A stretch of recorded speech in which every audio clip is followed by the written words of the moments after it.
திருநெல்வேலியில், நாங்குநேரியில் இப்போ ரீசெண்டாக ஒரே லைனில் சொல்லணும்னா நம்ம நண்பர் ஒருத்தர் ட்வீட் போட்டிருந்தாரு. அதையே சொல்கிறேன்.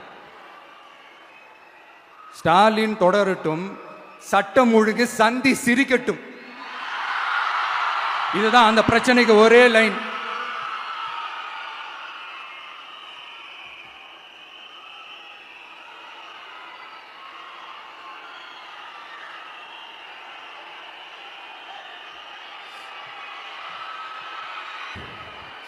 காஞ்சிபுரத்தில், வேலூர்ல எல்லாம் நம்மளோட விஷனை பற்றி சொன்னோம் இல்லையா?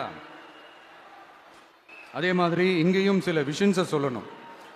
இது மற்றவங்க மாதிரி தேர்தல் வாக்குறுதின்னு சொல்லி ஏமாத்துறது கிடையாது. நம்மளை நம்புகிற மக்களுக்கு நம்பிக்கை தர்றது. நம்ம ஆட்சிக்கு வந்ததும் இதெல்லாம் செய்ய நடவடிக்கை எடுப்போம்னு சொல்றது. டெல்டா விவசாயிகள் சமீபத்தில் கூட உரத்தட்டுப்பாட்டை சந்திச்சிங்கல்ல. சில பேர் உரத்தை பதுக்கி வச்சு அதிக விலைக்கு விற்றதா நியூஸ்லாம் கூட வந்துச்சு. நம்ம டிவிக்கு ஆட்சி வந்ததும் உரத்தட்டுப்பாடு இல்லாமல் பார்த்துக்குவோம். 5 ஏக்கர் வரை நிலமுள்ள விவசாயிகள் வேளாண் கூட்டுறவு வங்கிகளில் வாங்கிய பயிர்க்கடன் முழுமையாக ரத்து செய்வதற்கும்,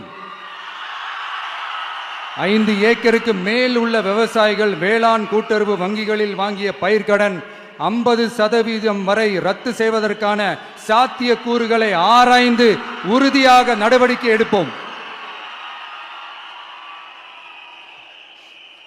திமுக மாதிரி எல்லாருக்கும்னு சொல்லிட்டு அதுல தகுதி பிக்ஸ் பண்ணி பாகுபாடு காட்டி ஏமாற்ற மாட்டோம். எல்லாத்தையும் வெளிப்படையாக சொல்லுவோம். 2 ஏக்கர் வரை நிலமுள்ள விவசாயிகள் மற்றும் நிலமற்றவர்கள் குடும்பத்தில் யாரும் மாநில மற்றும் ஒன்றிய அரசு ஊழியராக இல்லாமல் இருக்கும் பட்சத்தில் அவர்களின் குழந்தைகளின் பொறியியல் மற்றும் மருத்துவம் உள்ளிட்ட தொழிற்கல்வி முதல் அனைத்து வகை படிப்புகளுக்குமான முழு செலவையும் அரசே ஏற்கும்.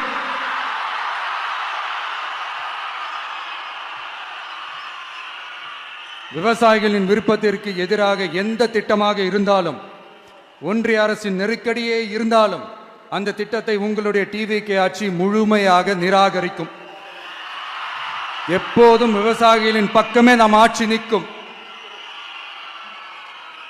கொள்முதல் நிலையங்களில் முறையாக நெல் மூட்டைகள் பாதுகாக்கப்படும். நெல் முளைத்து வீணாவதை பார்த்து கொண்டு நமது அரசு சும்மா இருக்காது. போதுமான கொள்முதல் நிலைய வசதிகள் ஏற்படுத்தப்படும். அதே போல கொள்முதல் நிலையங்களில் கொள்முதல் செய்வதற்கோ மூட்டை ஏற்றி இறக்கவோ ஒரு பைசா கமிஷன் வாங்காமல் பார்த்து கொள்ளப்படும். அப்படி கமிஷன் வாங்குவது யாராக இருந்தாலும் கடும் நடவடிக்கை எடுக்கப்படும்.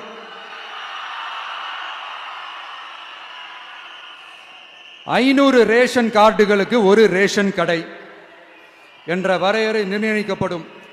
கிராமங்களிலும் எடையாளர் நியமிக்கப்படுவார். பெண் விற்பனையாளருக்கு பெண் எடையாளர், ஆண் விற்பனையாளருக்கு ஆண் எடையாளர் என்பது பின்பற்றப்படும். ரேஷன் கடைகளில் அரிசி தவிர அனைத்து பொருள்களும் பாக்கெட் செய்து விநியோகிக்கப்படும்.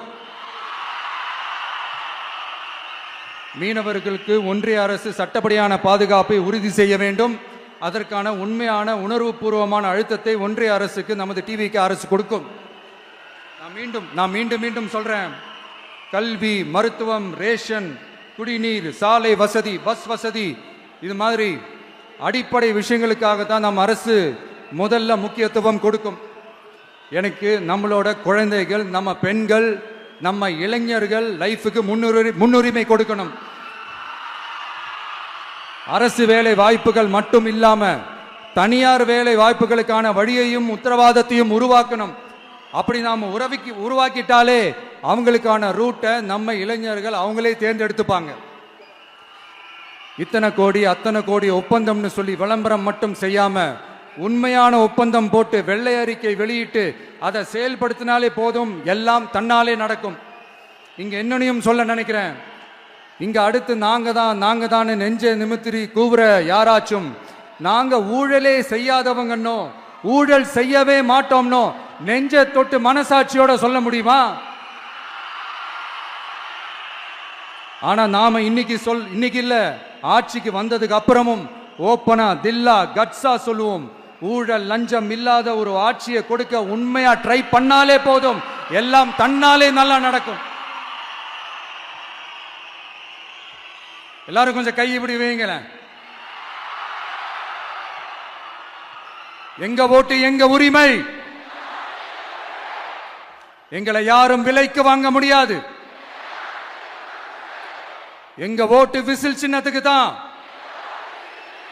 யாரையும் நம்பி ஏமாற மாட்டோம். எங்க வார்த்தையிலிருந்து மாற மாட்டோம்.